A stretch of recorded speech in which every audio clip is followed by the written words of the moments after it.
Welcome to the Office for Inclusivity and Change presentation. My name is Stella Musungu and my portfolio is Student Capacity Building.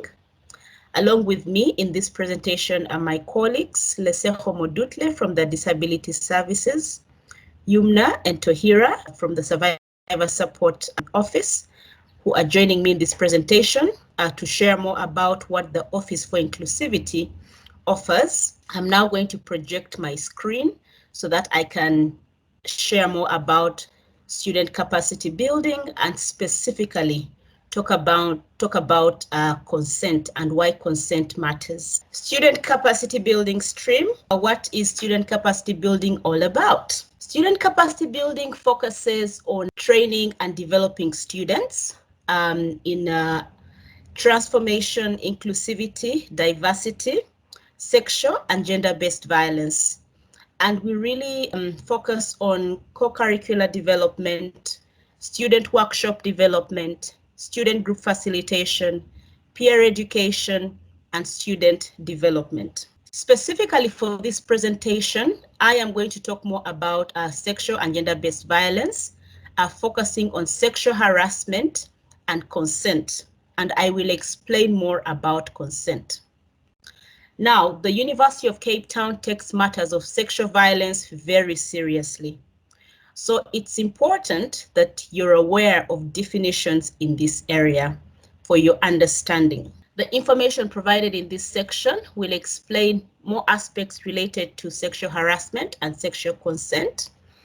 But before I go any further in unpacking the consent aspect, if at all you feel triggered by the messages, please make use of the Office for Inclusivity and Change emergency number, which is 072-393-7824, in order to get counseling.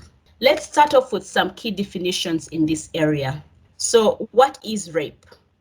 Rape is all forms of sexual penetration without consent, irrespective of gender. It is a crime which needs to be reported to the police. And what is sexual penetration? It is any act which causes penetration to any extent whatsoever by one, the genital organs of one person or beyond the genital organs, the anus, the mouth of another person. And what is sexual violence? According to the WHO, it is any attempt to obtain a sexual act or other act directed against a person's sexuality using coercion. This can include rape and defined as physically forced or otherwise coerced penetration of the vulva or the anus with a penis or other body parts. And what is sexual harassment? It is unwelcome sexual attention from a person who knows or ought reasonably to know that such attention is unwelcome. I have covered some definitions in this aspect. I'm now going to unpack why sexual consent matters and what it is. It's very important for us to understand the meaning of consent. So according to UCT's sexual offenses policy, consent means free and informed agreement between parties to participate in a sexual act. Parties must be able to communicate and agree on the type of sexual activities that will be shared. So let's give an example. If Sibu wants to have sex with Kotu, Sibu must ask Kotu if they can have sex. If Kotu agrees to Sibu's request and says, yes, we can have sex, then Kotu has consented to having sex with Sibu. However, if Kotu says no to having sex with Sibu, then Kotu has not agreed to having sex. Alternatively, if Kotu says yes, then changes his or her mind, consent has not been given. In this case, Sibu cannot proceed to having sex with Kotu. If Sibu proceeds to have sex with Kotu without Kotu giving him the permission to have sex with him or her, then Sibu has violated Kotu's body, and this is regarded as a criminal offense. Let's go further and unpack the elements and meaning of consent. Consent is voluntary, uncoerced, informed agreement. means a free and informed agreement between the parties to participate in any sexual act. Prior to any sexual act, the initiator must obtain consent. And only yes means yes. An absence of a no does not mean consent. Parties involved have the right to change their mind. Consent to one type of sexual act does not necessarily imply consent to other forms of sexual activities. A previous or present sexual or other relationship between the parties does not imply consent. Only yes means yes, and an absence of no does not mean consent. Consent is not implicit in a person's manner of dress. Accepting a social invitation is not consent, nor does it imply consent. Only yes means yes, and an absence of no does not mean consent.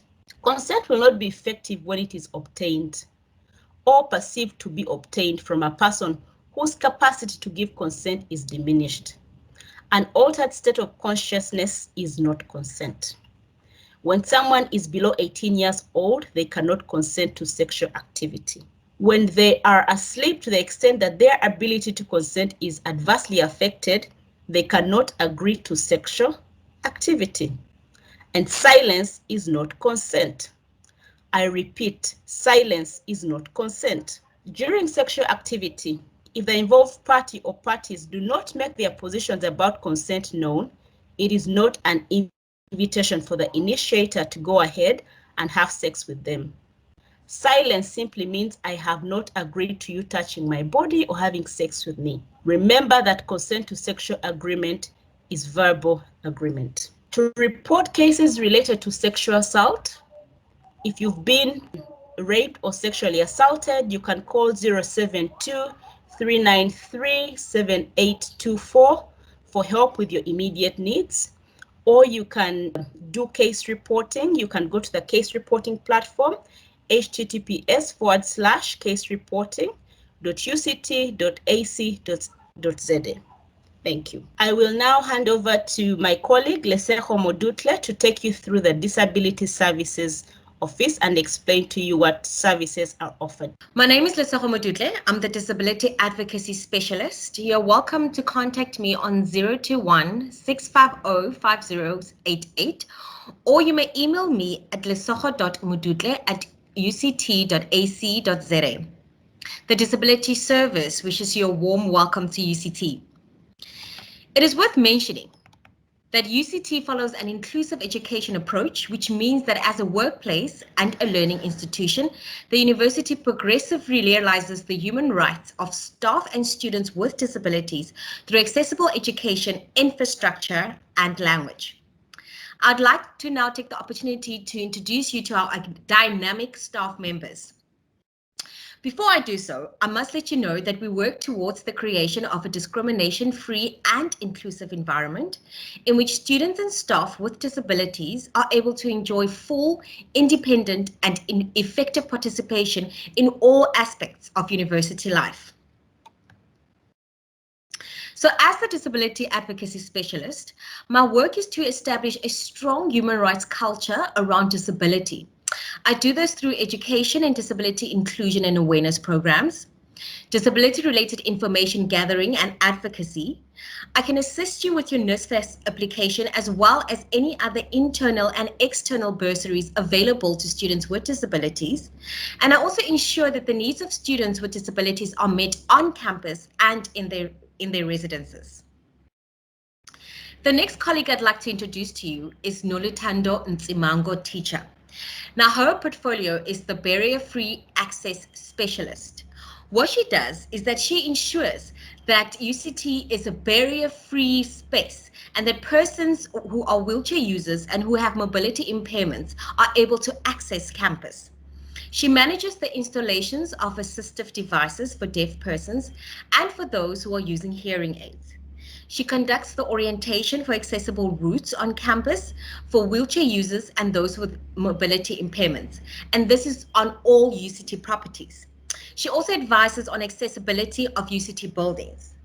As you can see on my slide, I have put a meme of a ninja who gets rid of all barrier frees, because that is exactly what Noluthando represents. You can contact her on 021-650-5090 or email her at nolitando.ntsimango-teacher@uct.ac.za. We have Denise Oldham, who is the Direct Services Specialist. Now, she coordinates assistive software such as JAWS for blind users. She also coordinates assistive software for persons with visual impairments. Examples of the programs and technologies she uses are Zoom text, print magnifiers, large screen computer monitors, and she also manages the text conversion process. She also does the Braille conversion and coordinates the access to human support such as student volunteers, peer scribes, real-time data capturers, and note takers. You may contact Denise on 021-650-2737 or email her on denise.oldham@uct.ac.za. The Disability Service also has a clinical psychologist in-house, and she helps to provide support for students with learning disabilities as well as mental health concerns. One of the things she can assist you with is obtaining extra time for your tests and exams. Her name is Beulah Marks. You can call her on 021-650-3116 or email her at beulah.marks@uct.ac.za. We have a professional and trained South African Sign Language interpreter. This provides access to our deaf students and staff members. She is fluent in South African Sign Language and provides the deaf community with full access to communication. Her contact details are Unati Kave on 021-650-2427 or email her unati.kave@uct.ac.za. Our administrative assistant is Mr. Cedric Williams. He manages all the administrative tasks and also assists you with the disability accessible bus schedule. So if you're on a wheelchair or you have mobility impairments and you're finding it very difficult to get around on campus or from your residence to your classes, please do contact Cedric. His contact details are 021-650-2427, or you can also email him cedric.williams@uct.ac.za.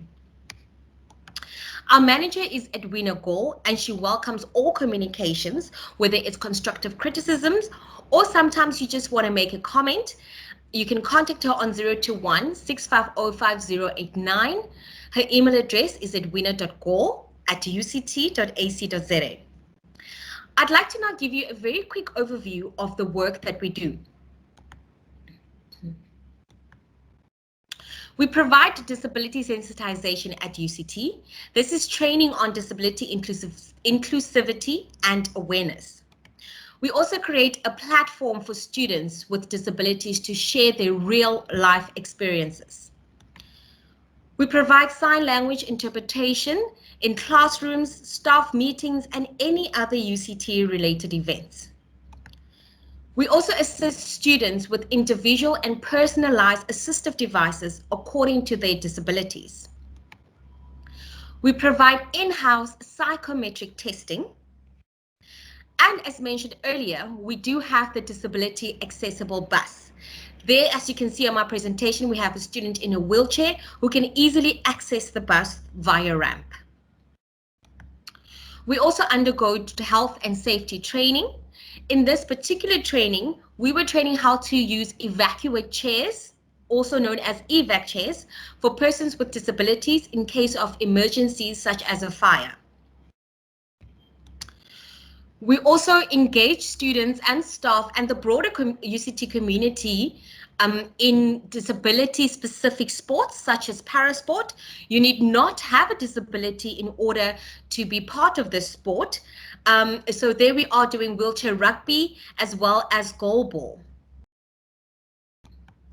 We provide great assistance in graduation ceremonies. So if you have any disabilities, or if you have somebody, a family member, a friend, or anyone who's coming to watch your graduation on your special day, this is if it's happening on campus, you're welcome to contact us, and we'll make sure that you and whoever is accompanying you has access to the venue, and we will also provide you with the support that you may need throughout graduation. There you can see us also providing sign language interpreter in graduation ceremony, and we have one of our students who is deaf who also graduated from UCT and made use of our sign language service. Please do visit us. When we're back on campus, we are on the 6th floor in the Steve Biko Students Union building. You can also follow us on our website. The address is over there, oic.uct.ac.za. As we are also available on Facebook at UCT OIC, and our Twitter handle is simply UCT OIC. You're welcome to email the disability service disabilityservice@uct.ac.za. We are looking forward to meeting you. I would now like to take this opportunity to welcome my colleague, Yumna. I will be handing over to her to cover gender-based violence. Welcome everyone, my name is Yumna Sidat and I'm the Survivor Support Specialist and Case Officer at the OIC. I'm going to take you through what my portfolio does and how I support survivors of sexual offences and domestic abuse. Before we start, I'd like you to meet Tahira Jardine, who is currently at the Office for Inclusivity and Change, stepping into my role while I am away. Hi everyone, welcome. I'm Tahira Jardine, like Yumna introduced, and I will be stepping in while Yumna is on maternity leave. Welcome to UCT and thank you for joining us today. Thank you, Tahira. Welcome again, like I said. Today we're going to be talking about how do you report an incident of sexual violence or gender-based violence, whether you have experienced it yourself or you know of someone who has experienced it. So most importantly, before we start, I would like to share with you our vision. At the OIC, we are survivor-centered. That meaning that the survivor is in control. We don't push the survivor. We take every step that the survivor feels is necessary to empower themselves. We make sure that you feel safe. We respect you. Your information is confidential. We show you empathy. We're working on building your trust. It's a very, very difficult thing to experience or to know of someone who experienced either sexual violence or gender-based violence. And we're here to assist you and support you in various ways that you may need. To get more information on what my stream does, you can visit the OIC page at oic.uct.za.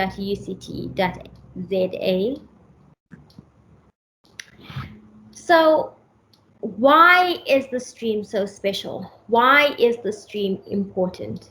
Many people don't know what to do, who to speak to when they experience sexual violence or gender-based violence, in which I am at UCT the first point of contact with survivors or complainants. I would then work with the survivor or the complainant through various stages of the healing and their reporting processes, whether they choose to report within the UCT, internal processes, or through SAPs. You can contact me on 021 680 3530, or you can email me at yumnasidat.uct.ac.za. So what types of incidences do people report to us? Rape, sexual assault, attempted sexual assault, threats of sexual assault, sexual harassment, domestic violence, any form of assault, harassment, intimidation, discrimination. These are the type of incidences that I would support a survivor through. Now, how do you report this? Let's go through this. Before we go through it, like I said, that I am the first point of contact. Sometimes that's not always the case. Sometimes the survivor feels more comfortable to confide in a friend or a colleague or a lecturer or a manager, and then that's okay. That report would then come to me, where I would then initiate contact with you to assist you according to your specific requirements and needs. So it all starts off with a confidential online case report. This can be done before you meet with me or even after. We'll have a series of engagements where you and I would meet for consultations. We'll talk through what you're experiencing, what you would like to do, what are your possible next steps. There'll be a bit of back and forth maybe. There's no rush or time frame necessarily on when you need to make a decision. So we'll take it one step at a time until you feel comfortable to make a decision on how to proceed. So what does this mean? If you want to report a matter of sexual violence or gender-based violence to UCT, you can do it anonymously, or you can share your personal contact information. Creating a case report does not automatically enter you into a reporting process. This just means that you're logging your experience and that you may be reaching out to the OIC for various options of support, which we'll discuss in a bit. Like I said, you can remain anonymous. You can even change your mind. Our support is not limited to whether or not you proceed with reporting processes. With this being said, I'd like to introduce you to the online case reporting system. If you look at the screen, you'll view the link and we'll go through what information will be needed or what information is asked of you when you create this confidential online case report. It will ask you for your details as a survivor or complainant. So that means being your name, your surname, your student number or your staff number, whatever information you're comfortable with sharing. It will then ask you for your incident details. This would mean, for example, where the incident occurred. Was it on campus or off campus? Maybe you're unsure, you can't recall, that's okay. It will ask you an approximate time of the incident. And the important thing here to just pause and to acknowledge is that it's okay if you can't recall these details. It's normal at times. Every situation is different, and if you can't recall it, it doesn't prevent you from continuing with the reporting system. It will then ask you for your statement.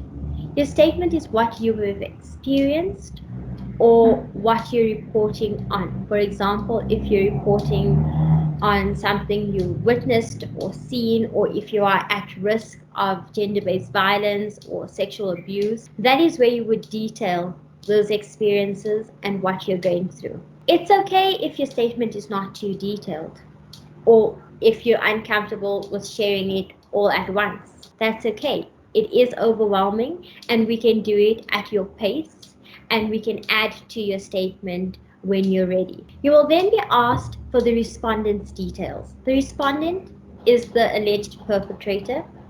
And here, again, if you don't know the respondent or if you don't know the respondent's name, that's okay. It will then ask you to confirm that all the information you have submitted or that you've typed out is something you agree with and that you're happy with it.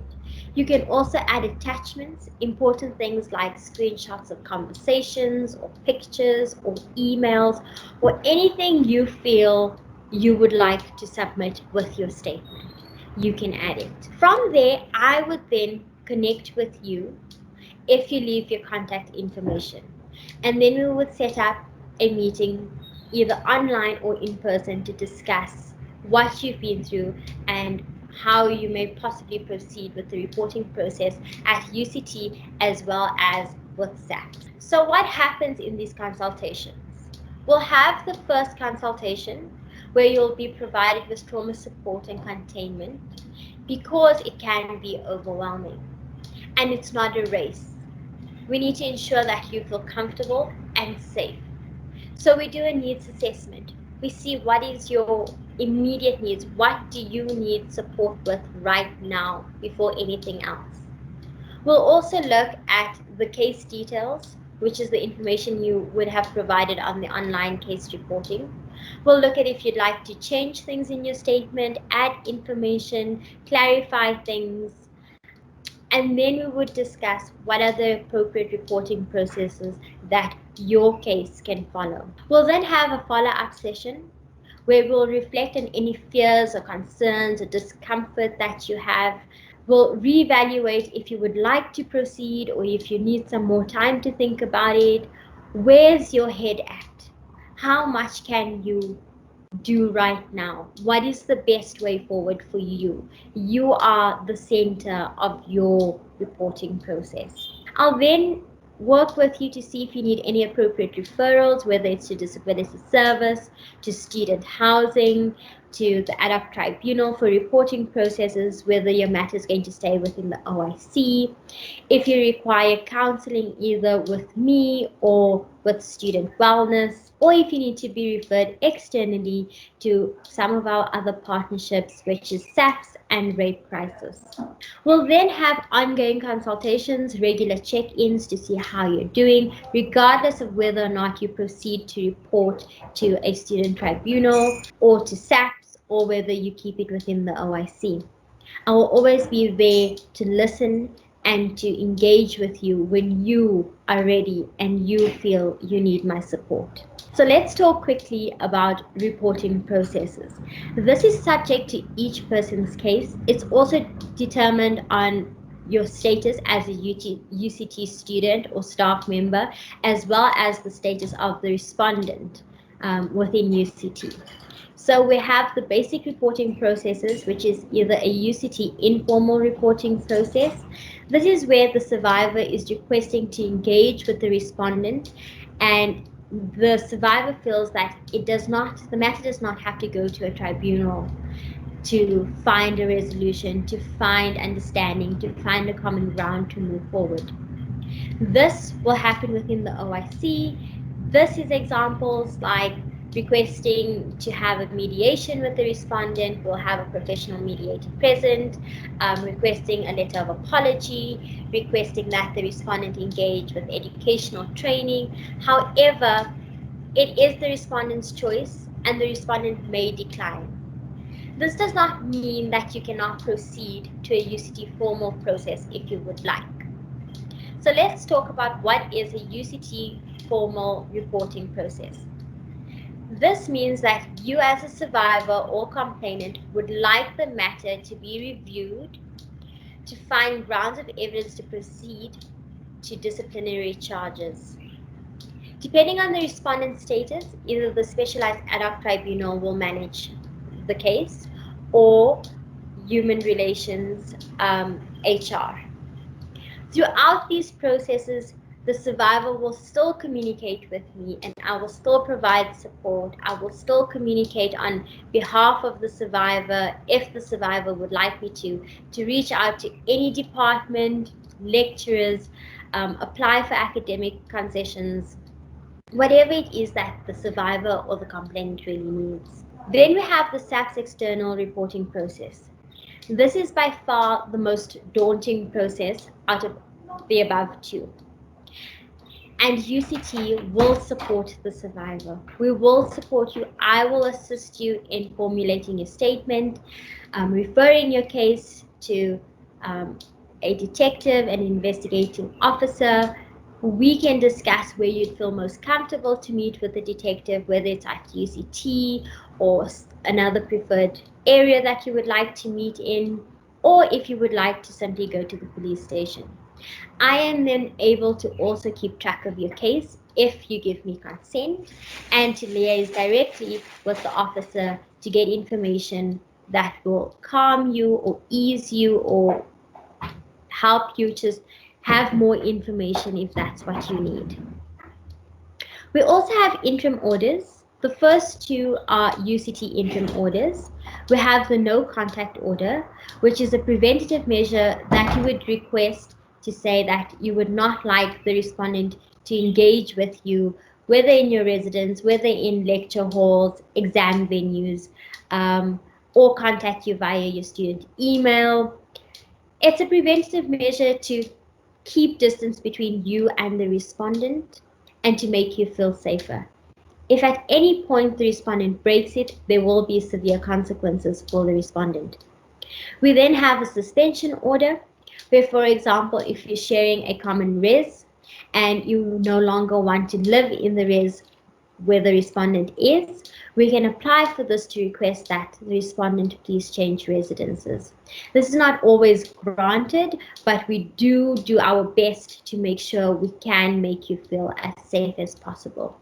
We'll then also look at, would you prefer to move out of that residence? What is it that you would need? And then we advocate for that. We then have the National Protection Order, which gets applied at the magistrate's court. I can assist you, I can accompany you, I help you fill out the document as well as what statement you need to put down. And this would cover you on all grounds, including campus. Whereas, to just take a moment to step back, the UCT no contact order only has jurisdiction for UCT campus grounds. So, for example, if you are off campus and the respondent sees you and he or she approaches you, the UCT contact order would not stop them from approaching you. However, a national protection order would prevent the respondent from approaching you off campus. The no contact order and the national protection order is to ensure that you are safe and that there's distance between you and the respondent. I also offer psychosocial support. Within the OIC, we do offer individual counseling through wellness counseling, and that would be done with me. However, if you would like to see a clinical psychologist or a psychiatrist or a doctor, I then refer you to student wellness. It is your choice to have your therapist connect with me and to be aware of where your case is transitioning to, or you may choose to keep the two separate. I can also refer you to rape crisis for external lay counseling services, as well as court support, trial support, if you are having an external reporting process with SAPS. I also offer debriefing. Debriefing usually occurs if you are following a reporting process. This is when I check in with you at each crucial step of your case and the progress of your case to see, do you need to put the case on pause? Are you ready to proceed with student tribunal? How are you coping academically? What are your needs? So this is where the debriefing and the containment comes in. We also have a survivor support group, which runs every Tuesday evening on Microsoft Teams. I'll talk a little bit more about that in a second. So the survivor support groups are based on experiential learning. It's to construct a positive narrative. It's to help you overcome the trauma, but more importantly, to understand your trauma, big or small, however you view it. We look at understanding how it's affected your life. Where are you now? How are you going to move forward for it? Can you move forward from it? What is it that you need? It's about understanding yourself at a deeper level. Yes, some days are tough, but some days are also really beautiful. To connect with other survivors and to look within yourself to find your own healing journey.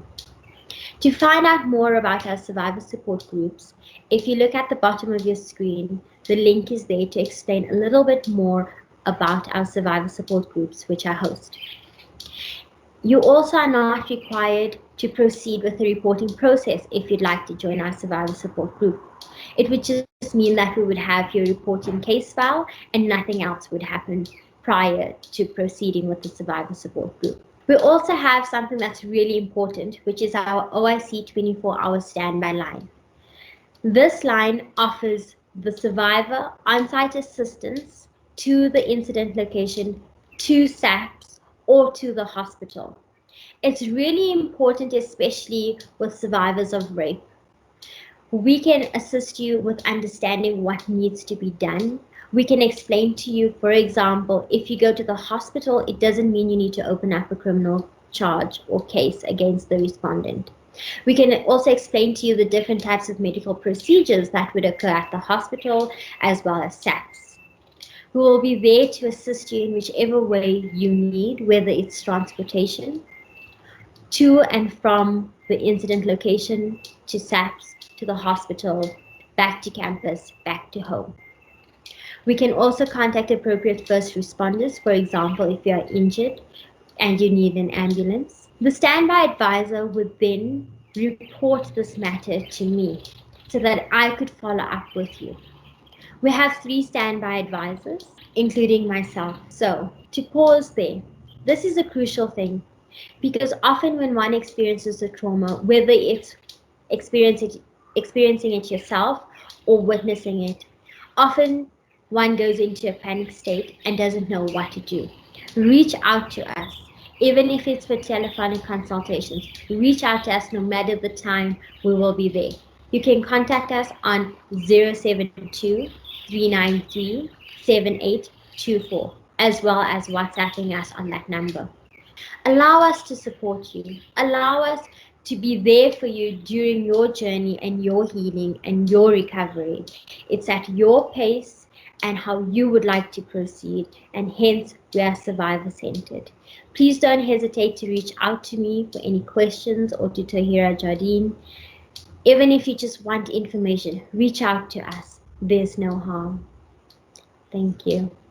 Thank you, Yumna, for sharing about survivor support. And thank you to Lesego for sharing about disability services, and to Tohira for introducing yourself to us. Please reach out to the Office for Inclusivity and Change. We have shared our contact information on the screen. You can visit our website, which is www.oic.uct.ac.za. On Twitter, it's UCT-OIC. Facebook, it's UCT-OIC. YouTube, it's Office for Inclusivity and Change. We would like to hear from you, and we're here to support you. So thank you very much.